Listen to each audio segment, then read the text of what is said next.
our next speaker is going to have a more specific focus. It's no secret, we all want to drive business growth, but how can we do it more efficiently and specifically using artificial intelligence?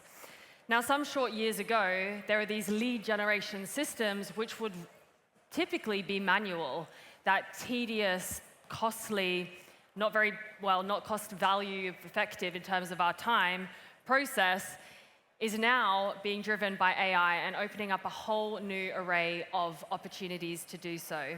And the next guest who's going to be gracing our stage to speak on this has a wealth of experience from Silicon Valley and beyond.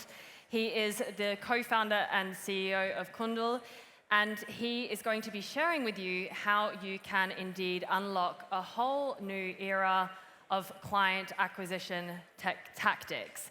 Please welcome to the stage Joël Capt.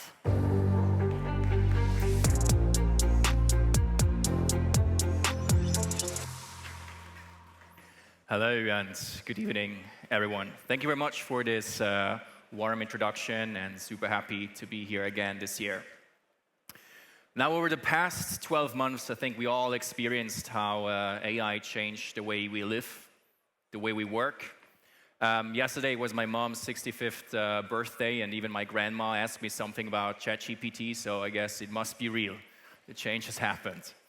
But especially when it comes to lead generation as well, AI really opened up completely new possibilities, which we did not have last year, actually.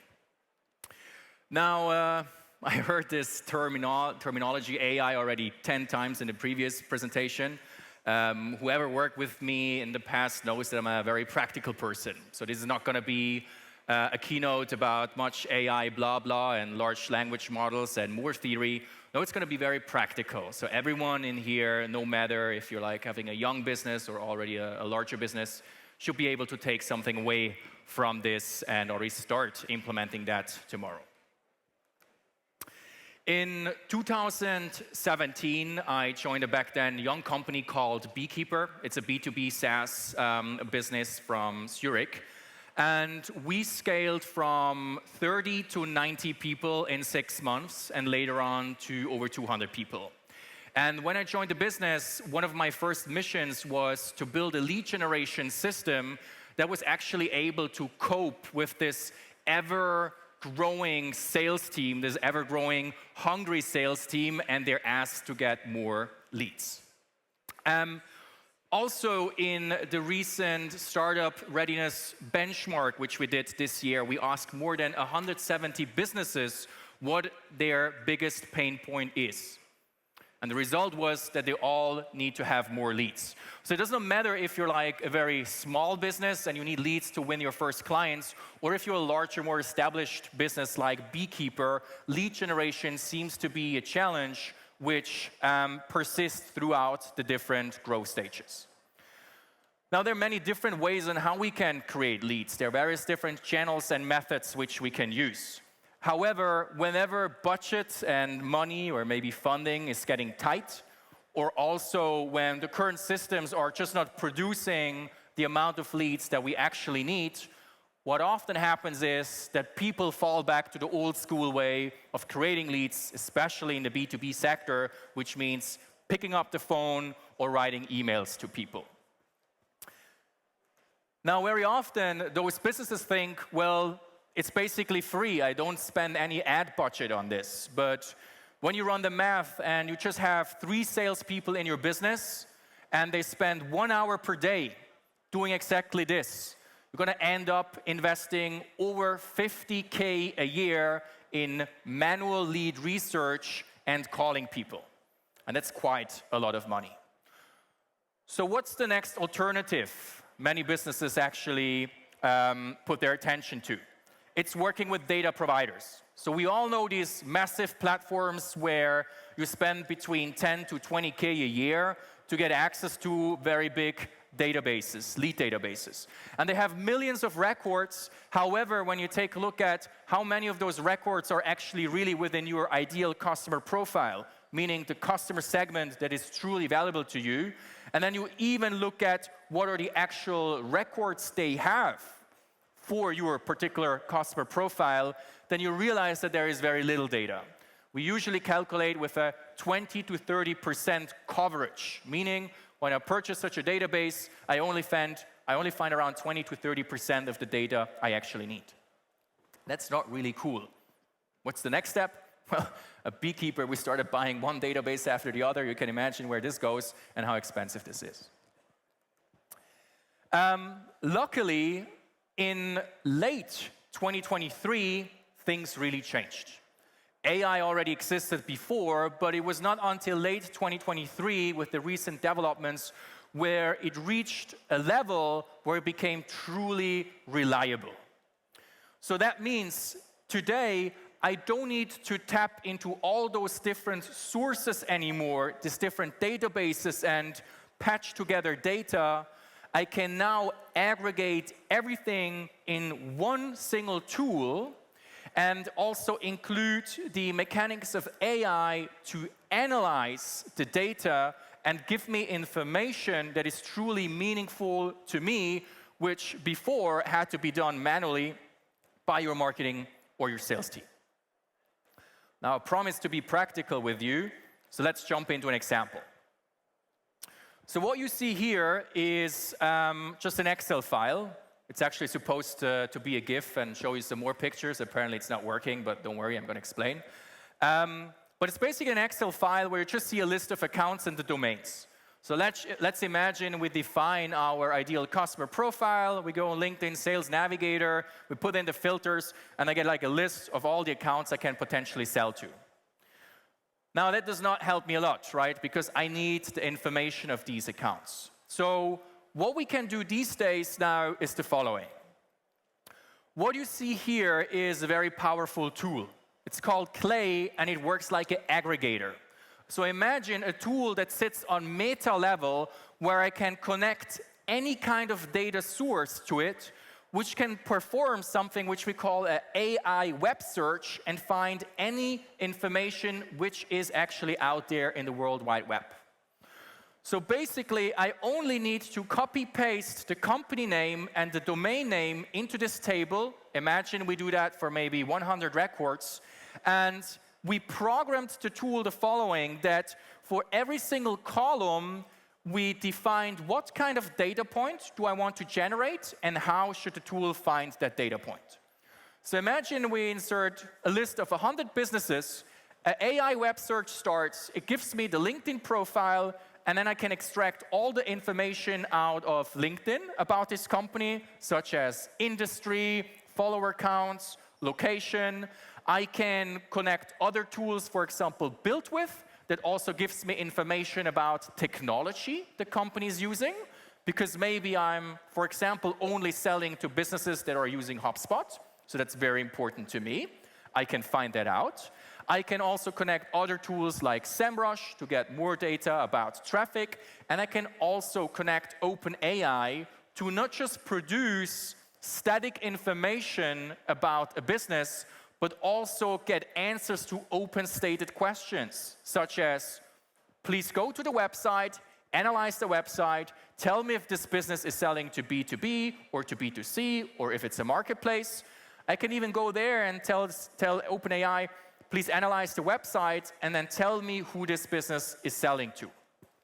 So basically, the entire process, which we did before manually with humans, going into the web, going to Google, finding the website, looking up information on the website, we can now completely streamline by doing that. So what does that mean? Well, it means, first of all, we have huge efficiency gains. We don't need to do that manually anymore. Second of all, we're also getting a way better data coverage. So out of the entire market that exists, we have a guesstimate of what our ideal customer profile is. And so far, we then use different methods trying to attract them towards our brand. But now, with this possibility, we can, within seconds, actually produce all the necessary information of all the potential target accounts that are out there and that you can potentially sell to. So it's no longer a coverage of 20 or 30%. It's not an incomplete list. We can get full control on all the accounts that are out there that we can potentially sell to and produce all the information that we need. So the next question is, well, that's nice, but what does it help me, right? How do I now engage with this account? Do I send them like a letter, or what do I do? Of course, these tools can also go further. I cannot just produce information about the accounts.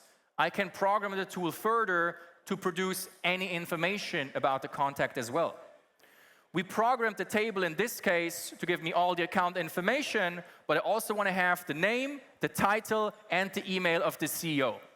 Does not matter if it's the CEO, if we're selling to an IT manager or something else, you can program this, right? That it produces the exact account and contact information of the potential buyers which you actually want to sell to. This can be 1 contact per account, it can be 3, it can be 10.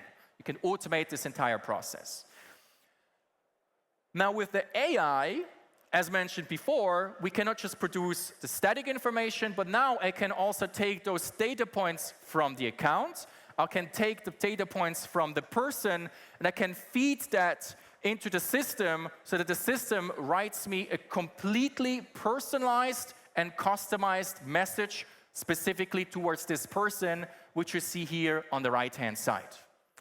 And you can imagine that doing the research and writing such an email can take you at least half an hour. Now, we can do it in an automated fashion, and you can include way more information than you would do that if you do that manually. I'm not going to go deeper here into the enrichment part, but I can happily explain more of that later if you want to scan the QR code and add your questions there. The question now is, we now want this unique possibility to produce all this information. All the account, all the buyers, we know them. I don't need to go fishing anymore. The only thing I need to do is I need to understand how can I build a system which is specifically targeted towards these buyers and which I can also scale as a business. Now here again, there are various different methods, of course, which you can use to do that. In our case and with our clients, when you're in B2B, there are mainly 3 things which we do that create you plenty enough of leads. And the first thing, the first layer, how we call it, is network awareness. Now I have all this data, right? But I don't just want to like blast some spam emails towards this person. They don't know me, it's completely cold, and they probably will not react. But because I now specifically know who those people are, I can also use automation on LinkedIn that is sending 20, 25 connection requests every day from my salespeople to those buyers, not trying to sell them, just try to connect with them, say hello so that they see the name, that they see the brand, and so that when you actually also post content on LinkedIn or somewhere else, that it's not your friends that see your content, but it's actually the buyers who are supposed to see your content. So we're doing a warm-up of the market. We're warming up our market, creating brand awareness. The next layer we call key campaigns. So that means we define something of value, something of meaningful value towards the buyer. This could be a free assessment. If you're in higher deal sizes, it might be an exclusive event, something that is truly meaningful and specifically targeted towards these people. And this is then where we start directly engaging with the person. This is where we reach them over email or over LinkedIn, but now you're no longer just a nobody reaching out, but they actually already saw your name, they saw your brand, there's some sort of connection, and the conversion rates and the chances that they open your email and they actually respond are way bigger than before. And the last layer are the so-called intent signals. With the AI, we can now also measure what's going on in the market. That means I cannot just produce boring information about the account, but I can track anything that is happening. For example, media coverage, job role changes, new people joining the company, tech stack changes, all kind of things that might be very relevant to you as a business and a reason to reach out for them. So just to give you some examples here, I can track if there are like any new awards coming out, recognitions, if the person changes job, if a new person changes the company you're trying to sell to. I can take all of that information and use that as a very highly relevant trigger to reach out, offering them something that is truly valuable to them in a specific situation. So let's take a step back and try to understand again, how does that look like and feel like over a year when I actually build up such a system. So again, we have all the data we need. We only need to find out how do we interact with those people. First layer, building awareness. We built that system once, and it will always run. You only need to feed it with more information, with more data, but once you build it, it will always run while you are at sleep. Constantly creating awareness towards your brand. It's amazing. Second layer, key campaigns. If you're a smaller business, you're probably going to have one key campaign per quarter. One larger thing that you try to push, that you take as a reason why you should reach out to people. Event, assessment, some sort of lead magnet, whatever it is. You reach out directly to the people, and because you're very specific and it has value, and because they know you already, the reaction is usually way more positive than if you do that cold. Of course, we combine the two. So when I build this awareness on LinkedIn, I start this key campaign, of course, then also the content I produce and the content I post is supporting the key campaign. And the last thing are the intent signals. So these are things I don't steer in terms of quantity. These are things that are just happening everywhere in the different accounts. But because I built the systems and the workflow, they're happening completely automated. Every time one of my champions changes jobs to another company, I measure that, the workflow triggers, and the personalized message is going out to this person, potentially creating a new sales opportunity. Now, you don't need to have this entire system. Even only if you have parts of these systems, it can actually already work really, really well. But of course, as you see, if you build the system entirely, you have various different angles on how you actually engage with a person and engage with an account that ultimately then creates the conversion down the line. In this particular example, we built this engine for a client of ours, and it's now 12 months since we started, and in these 12 months, the client booked more than 400 calls, closed 600K in revenue, only for pilot projects, which together reflect a lifetime value of more than 6 million. Now I get often the question, yeah, you know, this outbound stuff, that is nice, it works for small deal sizes, but not for enterprise. This client is selling average deal sizes of more than 100K. Why does it work for them as well? Because it's targeted, it's relevant, and it actually has value what they offer to their buyer personas. This is why they react to their outreach, and this is why they convert really, really well. Sometimes the conversion doesn't happen directly. Sometimes you launch a campaign, they see their email, they never react, they see you on LinkedIn, they never react. But 6 months later, this one intent signal workflow triggers, it's exactly the right timing, and they react, and they're going to come back to you. And the process is going to be different, because they already know you now for 6 months, they saw your content, they see what you do, and they're way more ready to buy than before.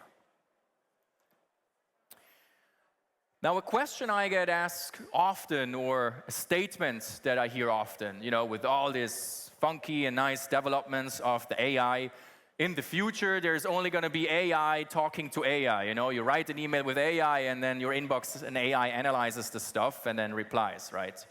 So it's only going to be bots. And there's more and more spam coming because of this. I personally disagree.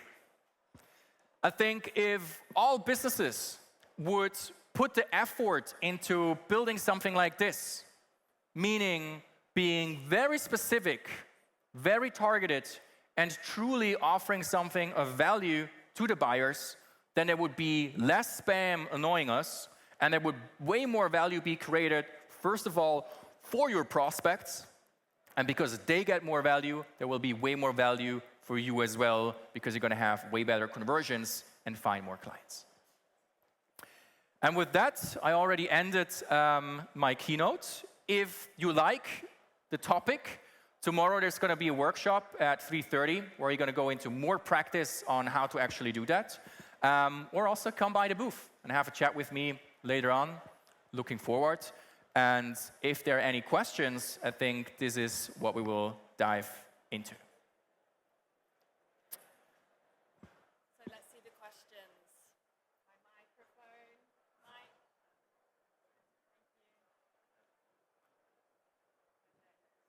All right, otherwise I start until your mic works. Go for this one. Just going to read out the first question from Matthias.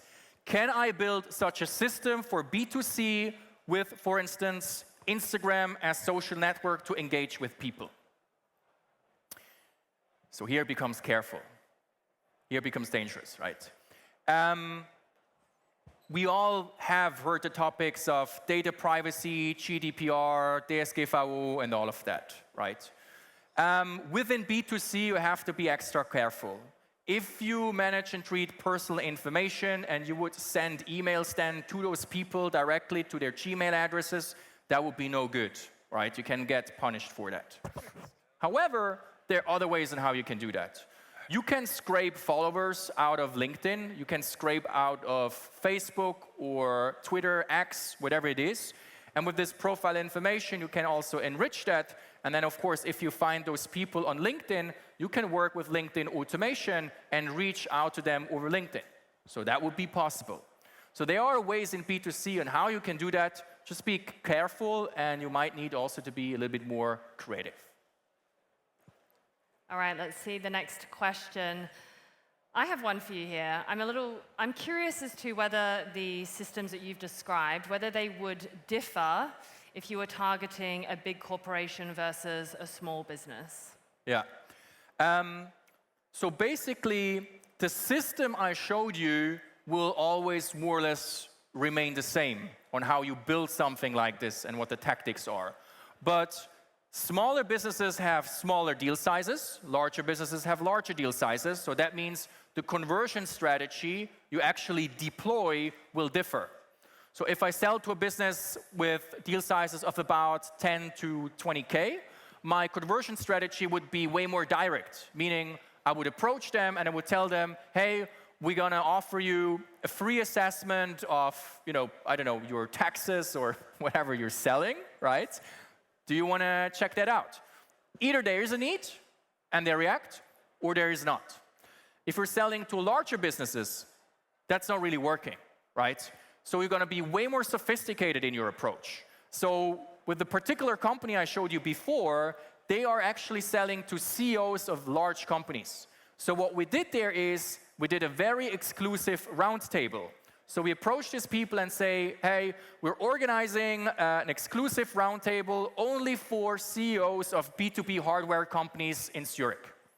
Are you interested to join? There was no AI whatsoever in this message. We got positive reply rates larger than 30%. Why?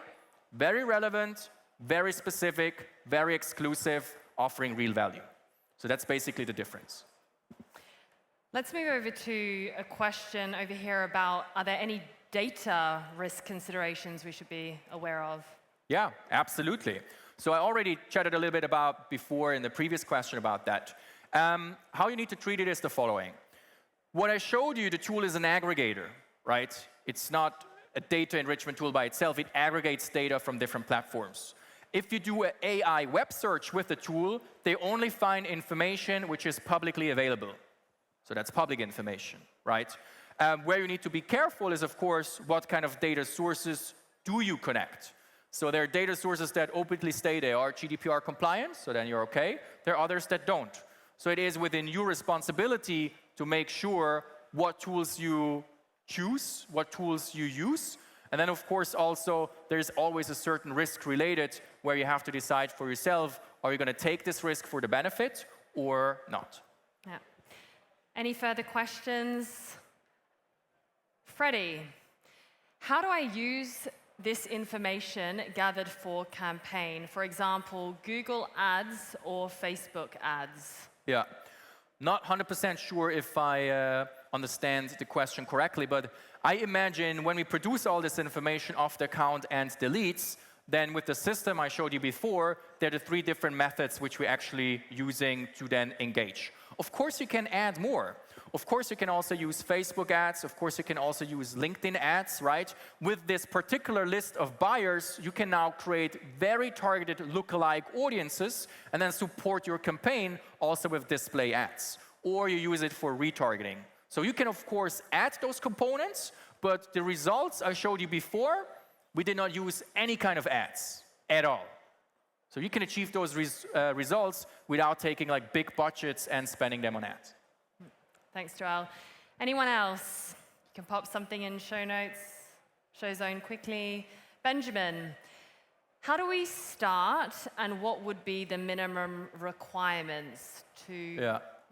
So I mean, if you want to build a system like this, a minimum requirement should be that you actually have a CRM.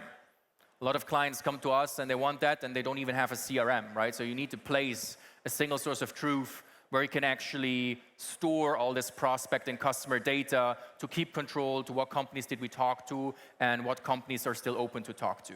Yeah, that's pretty much the only technical requirement that you need to have. How do you start? Well, feel free to come by the booth and have a chat with me, and then I can explain more. Do you recommend any CRM platforms in particular? Yes, I do. It also depends if you're B2C or B2B, right? But if you're a B2B company, I always recommend have a look at HubSpot.